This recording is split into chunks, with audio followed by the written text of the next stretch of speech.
building a myth of separation, that there really is such a thing as a separate entity, a separate human being, and that has caused us to believe that we can do anything we want to someone who is separate from us, who is different, who is the other. And we have developed levels and degrees of separation. Okay, my immediate family, my friends, my community, the people who look like me, the people who act like me, the people who have the same culture as I do. We've created this gradation of how separate we are from each other. And the more separate we are from each other, the more we can do to each other.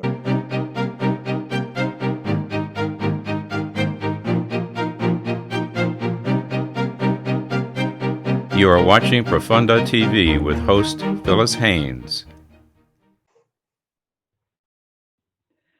I am delighted to have the opportunity to talk to my friend, Lable Braun.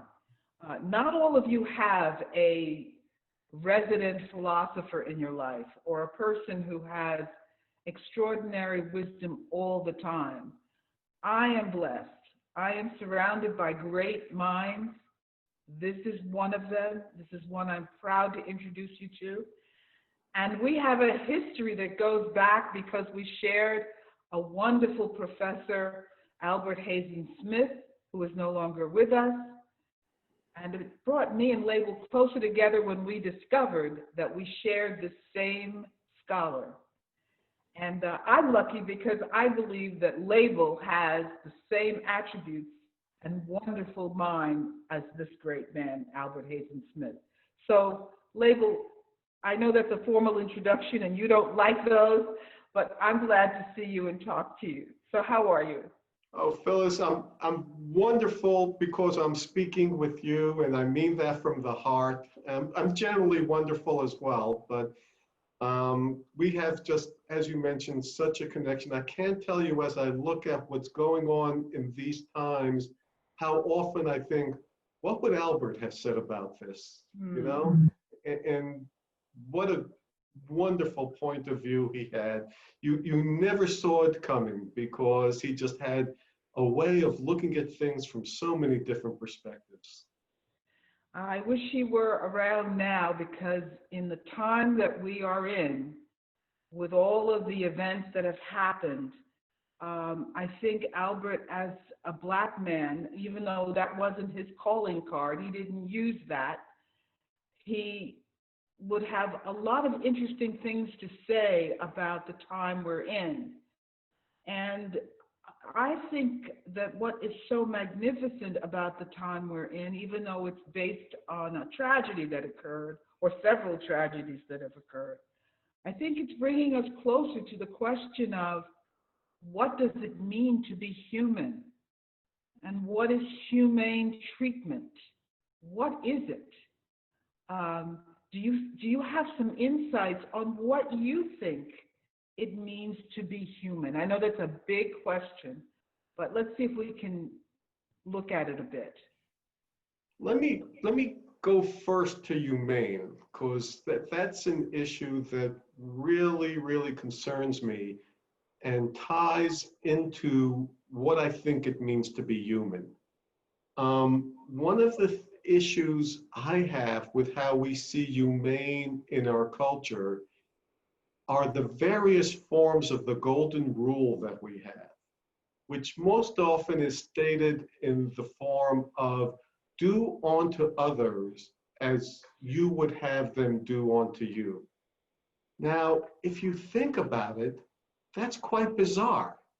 Why should I do to others as I would have them do to me, as opposed to doing unto others as they would have you do unto them? It makes me the center point again. And I think that is the key issue we are facing as a species, is our ability to have rampant egoism, and even something that's supposed to be being empathetic about others turns into us. Treat them as you would have them treat you.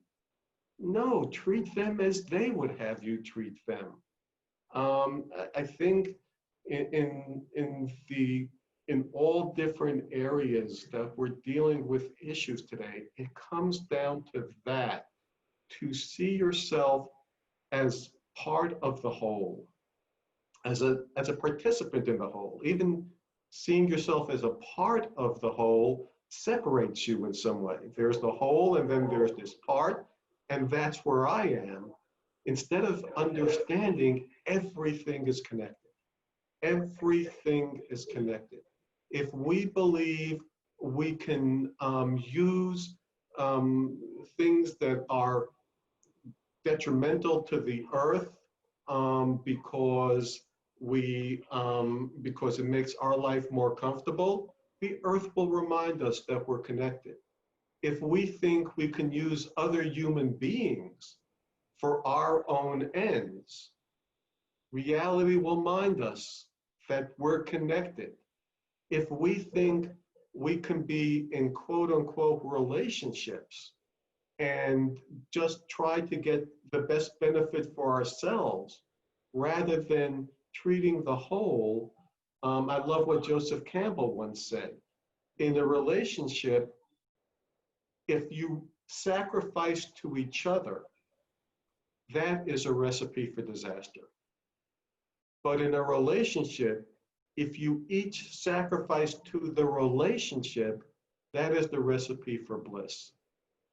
And in our relationship to the earth, in our relationship to each other, in our relationship to those we love, if we have that focus on the relationship rather than on our own interest or even their own interest, that to focus solely on another person's interest is also causing separation. That, I think, is where it's at. What it means to be human is to be supremely connected. We're one of the few species we know about that has the ability to understand there's another mind in there. There's another person in there. That, I think, is the distinguishing capability of human beings, that we can be sublimely connected if we allow ourselves to be. That is very interesting for me. I have some questions about this. I was expecting you would. In order to have a sense of the relationship or the needs of the relationship, how do you find that, or how do you determine that? That's one, and I know that's kind of semi-rhetorical here. I'm not sure there's an answer. Maybe you have one. The other thing is going back to your original part of your answer, which is to do unto others what they would have you do. How do you know, or how do you learn what they would have you do? So those are two questions. Sure. Let's start with a very simple rule I've developed. I'm very much into yardsticks, into how do we measure if we're going in the direction we want to, or if we're going away from the direction that we want to. This is the most basic need of life. Even amoebas have the ability to sense, are they going in the direction that's best for them? Are they going away from the direction that's best for them? The moment we became life, this became our distinguishing characteristic. And yet, you know that maybe we can talk about it afterwards, or if not, that's fine. But you know that I've recently written a book called The Search. And The Search is about how you become the author of your own life story. rather than getting all these things put into your head by other people, and you live by those yardsticks, how do you determine your own yardstick? So I'd love to share a yardstick I've come up with for myself that has become really, really important to me. And if anybody else doesn't find it important, throw the yardstick away. It works for me. And that is, if it makes me feel more connected, it's of the spirit. If it makes me feel more separate, then it's of the ego. Egos are anathema to relationships. How do you know if what you're doing is strengthening the relationship or not? Does it make you feel more connected? If I have a big argument with someone I'm in a relationship with and I get my way, but in the end, I feel more separate from that person. Have I strengthened the relationship or weakened it? I've got that momentary satisfaction of having gotten my way, but I've probably lost that sense of relationship. So whether it's relationship or knowing how other people want to be treated, if you are treating other people as they want to be treated, you will feel a sense of communion. You will feel a sense of connection there. Because you are caring about that person. And then it's almost automatic. They will care about you.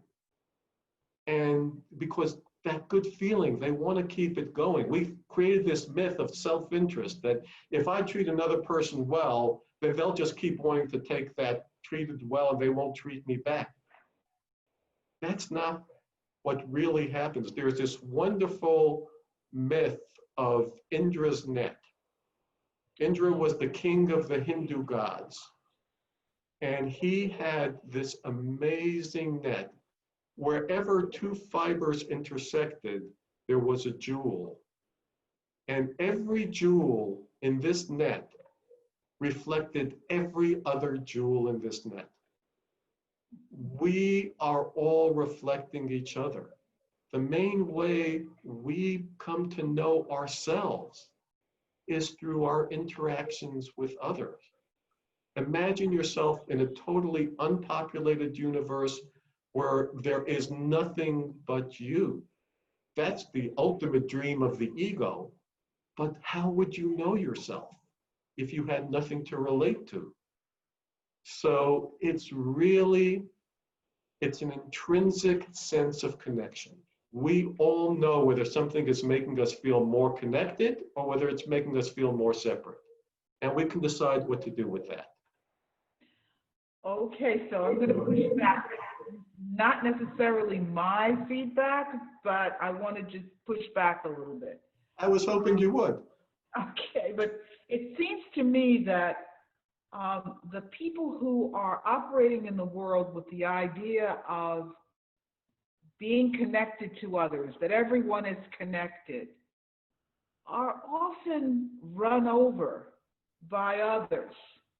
That the people who have a strong self-interest, in many cases, seem to rise to the top. I mean, even discussions of Steve Jobs' personality, for example.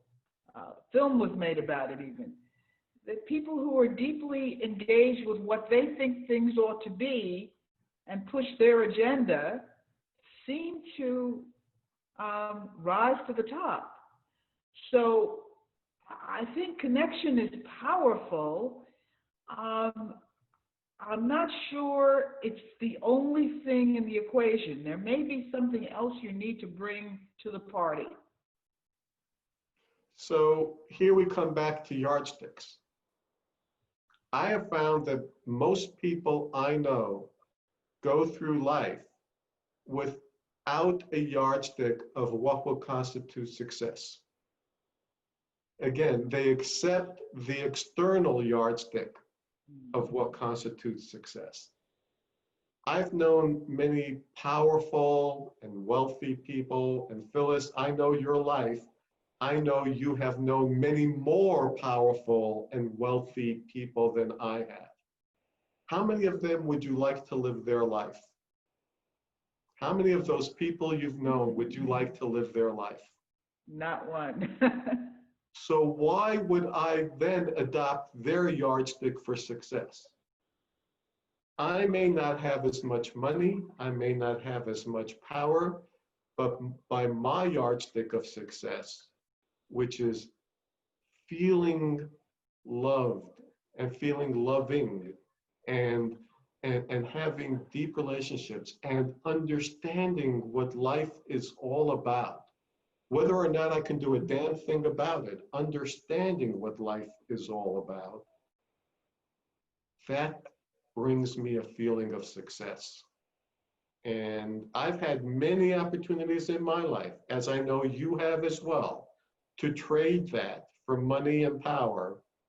And I won't say I wasn't tempted. I understand the argument because I won't say I wasn't tempted.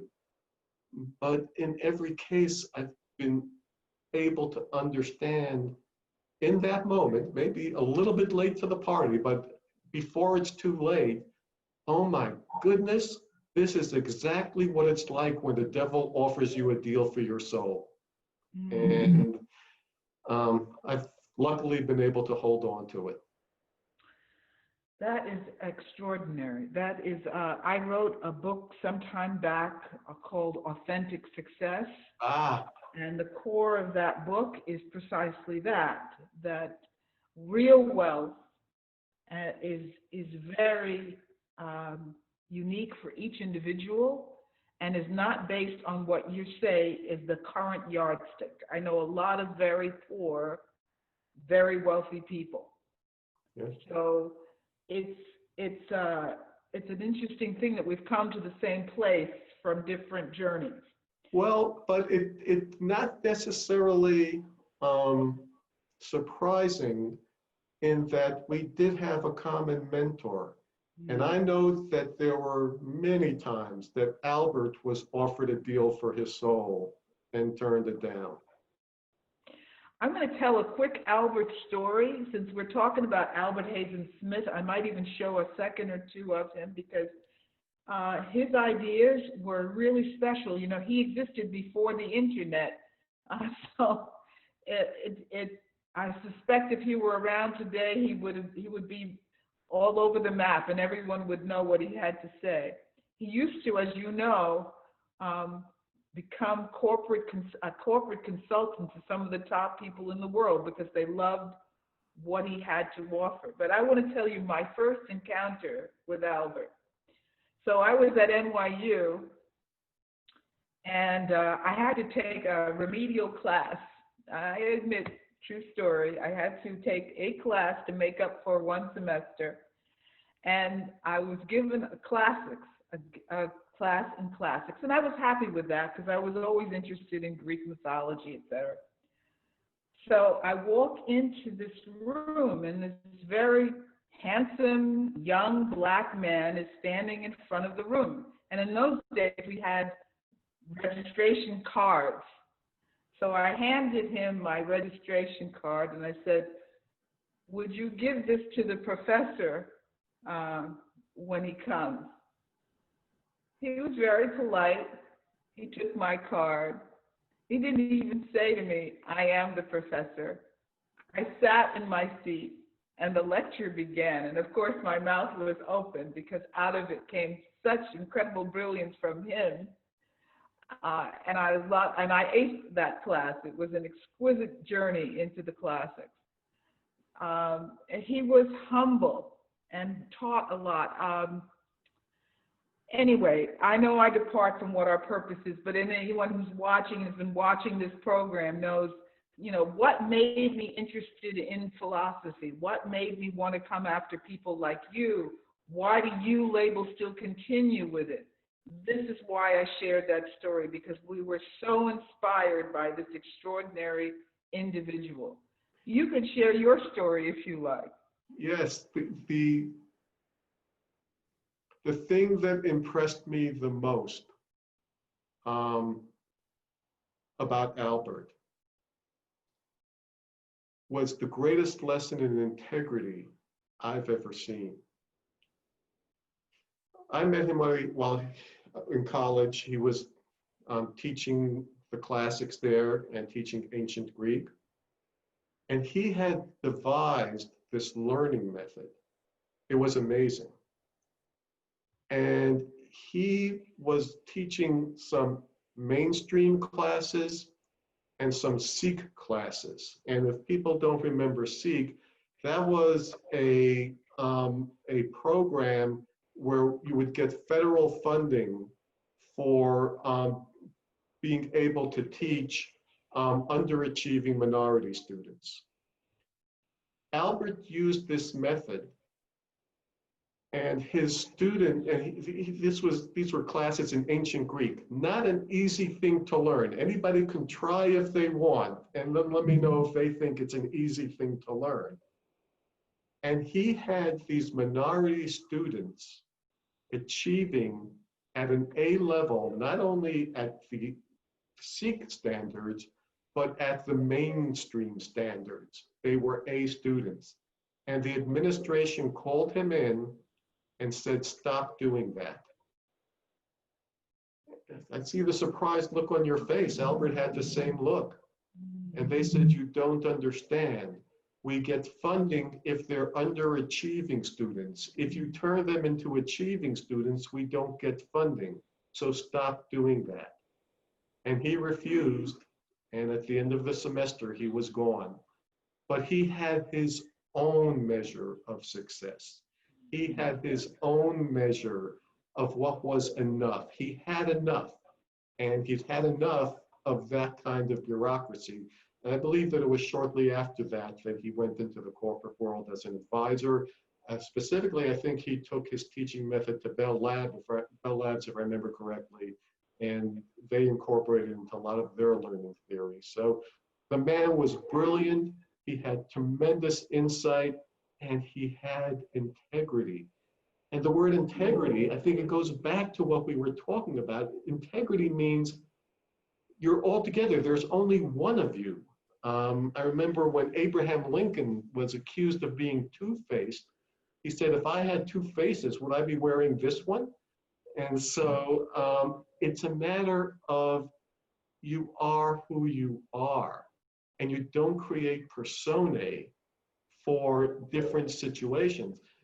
The origin of the word persona, it was the mask that actors in ancient Greece would use when they did their plays. Really? The mask was the persona. You even see it like if you look at a Shakespearean play, it says dramatis personae.